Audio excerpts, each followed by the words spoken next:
All right, can I get your name and title, please? Jacqueline Lopez, Center for Biological Diversity's Florida-based attorney. All right. Let's start with tell our listeners what happened yesterday. What was the announcement or the agreement that happened yesterday?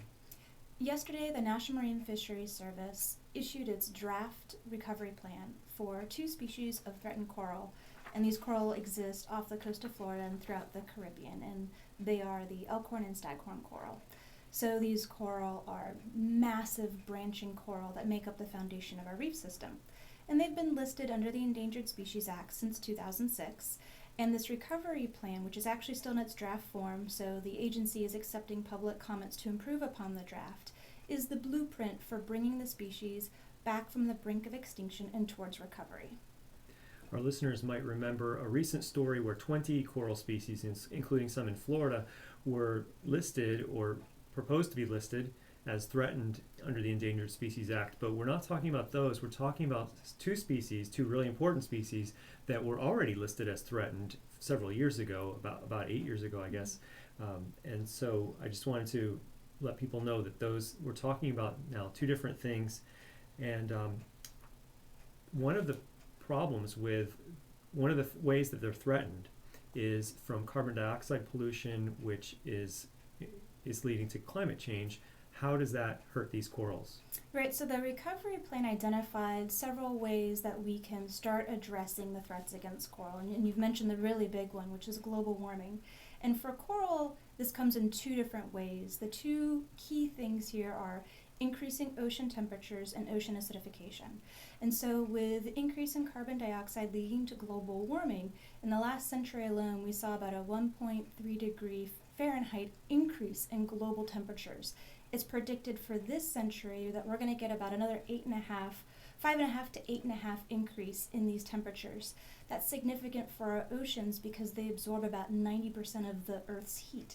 So what that means for corals that like to live, particularly these 2 corals that exist in the Caribbean, they like to live in waters between 66 and 80 degrees. And when they're exposed to higher temperatures over a longer period of time, they start to self-destruct. They eject the algae, which is a symbiotic algae that helps them grow, and it leads to what's known as bleaching. So we've been aware that there are these bleaching events, and that's one of the things that has caused these species to decline precipitously in the last 40 years. And when these corals bleach, they kick out their algae and they start to break down their skeleton, and it just leads to complete coral reef collapse. The second big issue with global warming is ocean acidification. So as we continue to put carbon dioxide into our atmosphere, our oceans actually absorb a great amount of that, and it reduces pH, making the oceans more acidic.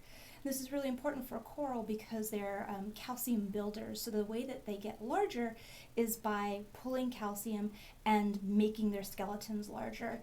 With higher amounts of acidification, you have these lower pHs, which means that the coral are unable to rebuild as quickly.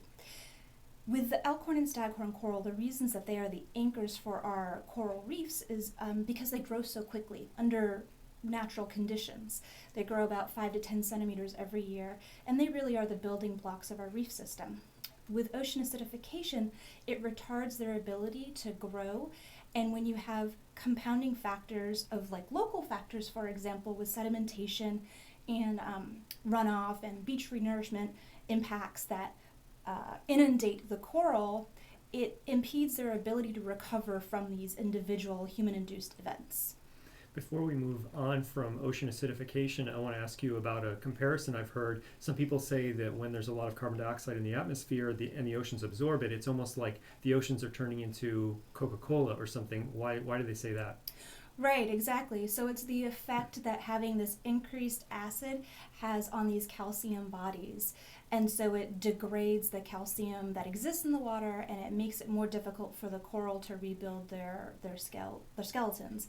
And I understand that you did have Dr. Shea, a climate scientist, on earlier this week who was talking about ocean acidification and temperature changes and the impacts to coral. And she referred to coral as the rainforests of the ocean. And that's true for a few reasons. So with the elkhorn and staghorn coral, particularly off our southeast coast, they're like rainforests in that they provide this really complex habitat for a bunch of other species. So everything from the macroalgae all the way up to the big fish that we like to observe and recreate with and fish. And for other reasons as well. So like our rainforests in the Amazon, rainforests being coral in the ocean provide us with scientific breakthroughs. So there was an AIDS treatment that was developed, one of the earlier AIDS treatments that was developed that came from a sponge reef, and that came from the Caribbean. So these coral present us with these really interesting ecosystems that attract other species, making them really biodiversity rich, which provides us a lot of opportunities for scientific exploration, recreation, tourism, as well as now with increasing sea level rise, they also provide us a buffer from encroaching seas. The draft recovery plan, what kind of things are in it, and how would they help? So the draft recovery plan does a few things. It identifies some markers that are targets to get the species on the track to recovery.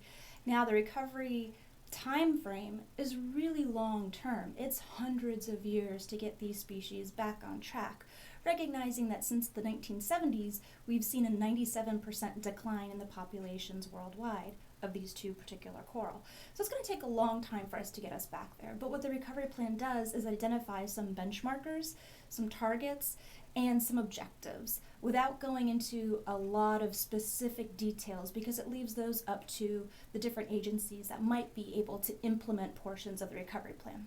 So for example, it looks at the threats, the global threats that we've talked about, like global warming, and it says we have to reduce emissions. It doesn't give us specific targets. It says 370 parts per million. We know that these species have persisted much better under 340 parts per million, but it gives us these guidelines and says it's going to be important for us to engage in emissions reducing agreements, local regulatory mechanisms, and to engage in other activities to get these reductions in place. But then it also looks at local impacts. And so for local impacts, controlling sedimentation that we talked about, so dredging projects and beach renourishment that result in human-induced sedimentation, which buries coral. It impacts their ability to grow in ideal conditions. The recovery plan looks at these things and says, well, here are steps we can take to better monitor. Isn't there an issue now in Miami where they're dredging a canal and it may be affecting some corals? Yeah, that's right. So down in Biscayne Bay, the Army Corps of Engineers is doing a deep water dredge. So it's expanding the port down there to facilitate larger freight vessels, basically.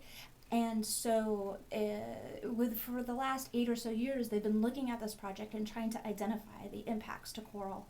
And they did identify impacts to coral, finding that the dredge, which includes blasting away giant chunks of rock, including coral, in order to facilitate the larger barges, would result in killing of a bunch of coral. So it implemented a plan to remove the coral and relocate them.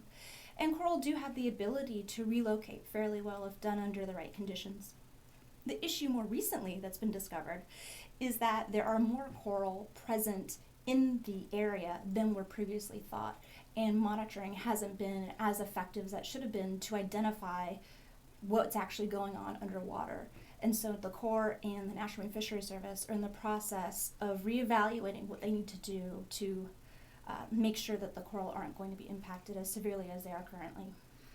Once this recovery plan is implemented, could it be possible where something could happen like this, where, say, Duke Energy goes to ask to build a new power plant that's fueled by natural gas or something, and then someone comes along and says, well, wait a second, if you produce carbon dioxide in these plants, then these corals will be affected and they're protected by the Endangered Species Act.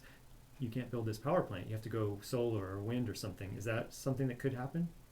Well, you've actually hit one of the major issues with listing these species as threatened rather than endangered, and it goes back also to the coral that you covered earlier this week, which is that the Endangered Species Act provides certain protections against endangered species that it doesn't automatically afford to threatened species.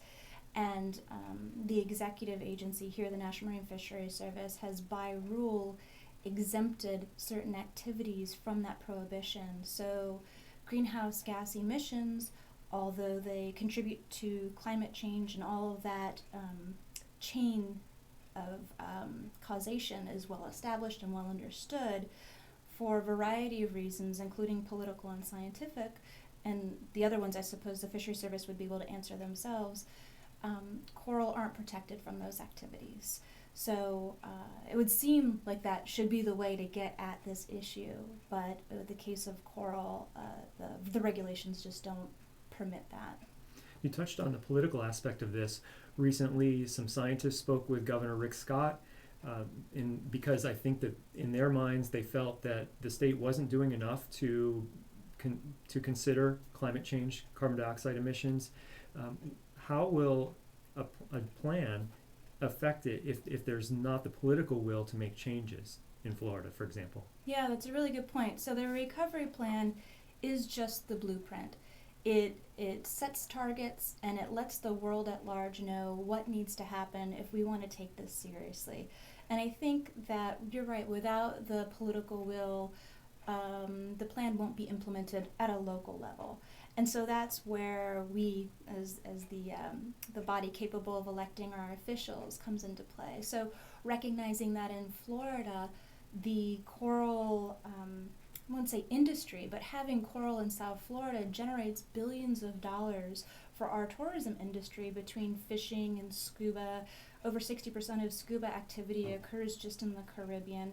So there are real reasons, even if you are not an environmentalist necessarily, but you recognize the economic importance of having a stable infrastructure offshore that supports our fisheries. It provides buffer against wave action. It provides a host of benefits that are still unknown to us. Then you should speak up about these things. And Florida is sort of on this precipice of having to deal with sea level rise in a way that a lot of the rest of the nation isn't. And sea level rise is only going to be mitigated by a reduction in carbon dioxide and other greenhouse gases. And we will only be able to do so much through adaptation, through changing our physical infrastructure. Without mitigation, the adaptation isn't even going to come close to protecting our coasts. Well, thanks for speaking with me today, Jackie. Thank you.